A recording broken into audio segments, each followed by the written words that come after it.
Hey, what's going on, you guys? I thought that I would take maybe 5 or 10 minutes to talk about this, but I wanted to talk about what true self-love looks like. And it doesn't look like what you see plastered all over social media or all over TV, what the movies show you. I don't know if anybody reads magazines anymore, but when I was growing up, magazines were still a big deal.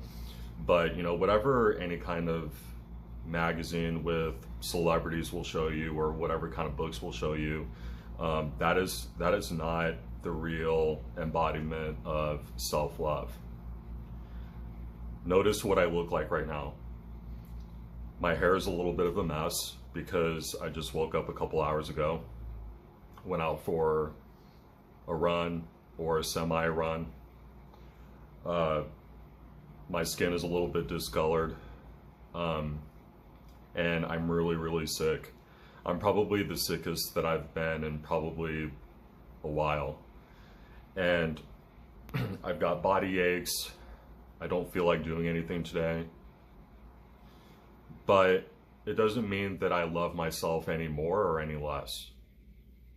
And you don't have to actually do anything to embody love, because love is just being. Love is just what is. Even if you can't see it, even if you've never been able to see true love in your entire life, maybe right now you're 34 or 35 years old and you don't even know what that looks like or what that even means.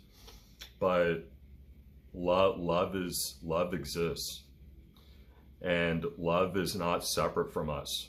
We are not separate from love.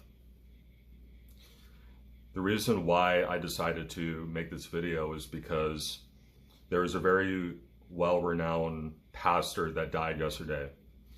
His name was, for those of you that don't know, his name was John MacArthur. And look, I'm not saying this to say that it's okay to celebrate people's death, or that we should want anybody to die, or that losing somebody or someone dying isn't a tragic or sad circumstance. But if you really look at who John MacArthur was, and what he preached about, what he taught about, and just going back decades of what he used to preach, he was, I would say that he was partially responsible for springboarding this concept of separateness from God that was started back with the Roman Catholic Church in the 16th century. He was one of the ones that springboarded that into the 20th and 21st century. And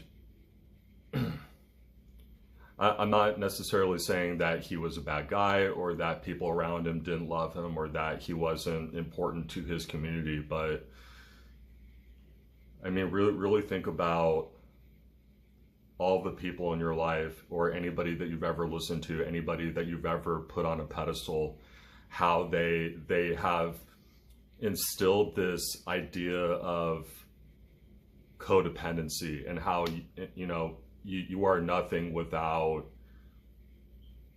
a pastor, or you need teachers, you need lawyers, you need doctors to you need doctors to make you better, and you need medication.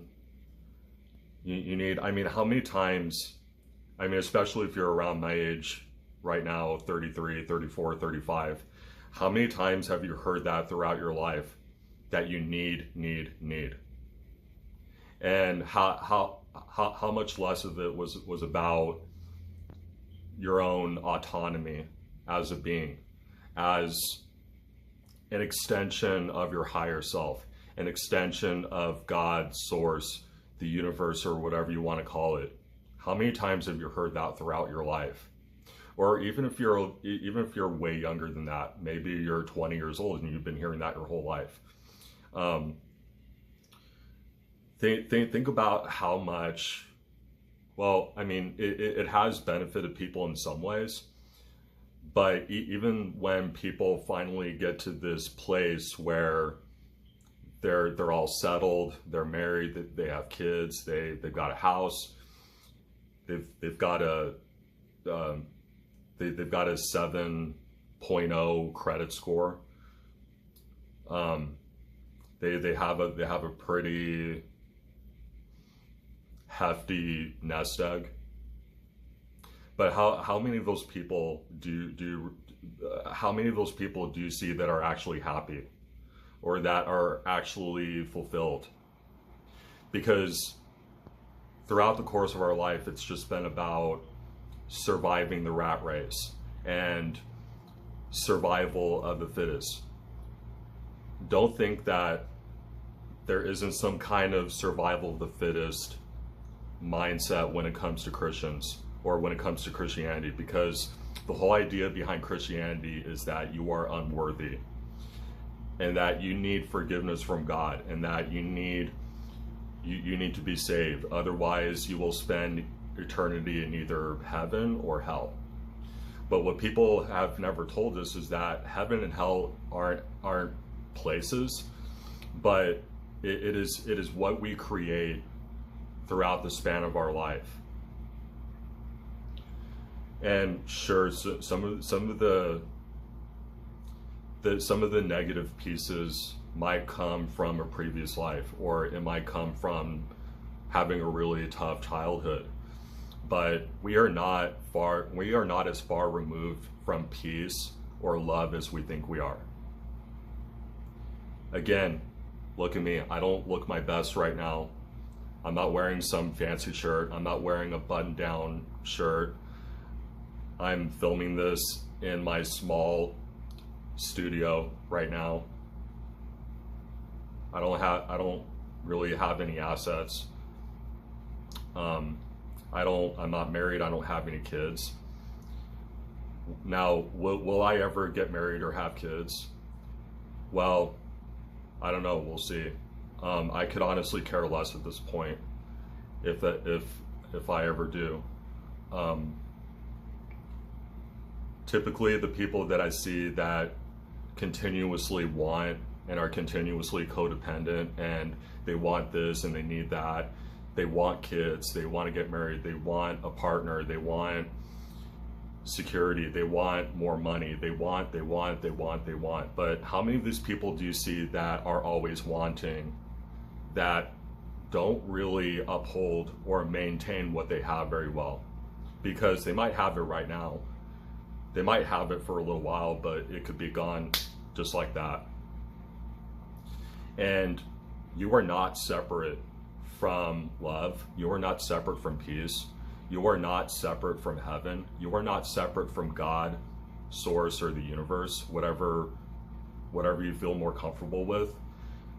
You are not separate from, I mean, the whole idea of Jesus even existing, which I believe that he did exist, but the reason for him existing is to show people their unlimited potential. It wasn't to be some kind of martyr. I know, you're probably gonna leave some kind of comment, or you're going to preach at me how what I say is contradictory to the Bible, which is a man-written book. It doesn't really have a whole lot to do with who God is or what the five-dimensional world is. It's man-written, it's man-made, just like anything else. It's no more man-made than the roads that you're driving on, or the buildings that you see from your left to your right, or from the airplanes that you see in the sky, or the car that you drive. Most of the stuff that we have here on Earth is, with the exception of nature, trees, animals, and things like that, the sky, the winds, the sun, the universe. Other than that, most of the things that we see here are man-made, and They are put here to drive us all crazy. We live, and we have always lived in a very dysfunctional, very crazy world. There's nothing. If you're trying to find, if you're trying to find common sense, or you're trying to find logic, you're not going to find very much of it with our species. And that's what affects all of the things around us. Nature follows our lead, animals follow our lead. The energy that we feel and that we have in the universe is influenced by us. I mean, think about it like this. I know I'm kind of getting off track a little bit, but think about how a dog gets really defensive when it senses a human being or another dog or a cat as a threat, right? Probably not that much different from human beings, right? Because what do a lot of us do when we feel threatened or we feel cornered? Well, we attack, right? Or we get defensive, or we exchange the same energy that someone else, you know, the person that's causing that conflict. We're just exchanging energies, and we're just having we're just having a chakra fight. I mean, that's kind of the whole point of chakras, is that when they are not balanced, when you are not in touch with who you are spiritually, then that's why that happens. That's why we have negativity. That's why we have destruction. That's why we have fights. But our nervous systems are so used to and so drawn to all of that stuff. So most of us can't even help ourselves, right? It's not our fault. It doesn't mean anything bad about us, but that's just how our species works, right? So we're already at, oh, there's my lucky number there, 222. We're already about 13 minutes, so I'm gonna go ahead and put the kibosh on this video, but I hope you guys enjoyed it. I hope it brought value to you. I hope it inspired you, and if it did, share it with your friends and your family. And like I keep saying, I love you. You are not separate from love. I am not separate from love. You're going to be okay. And have a great rest of your day. And I will see you again in the next video.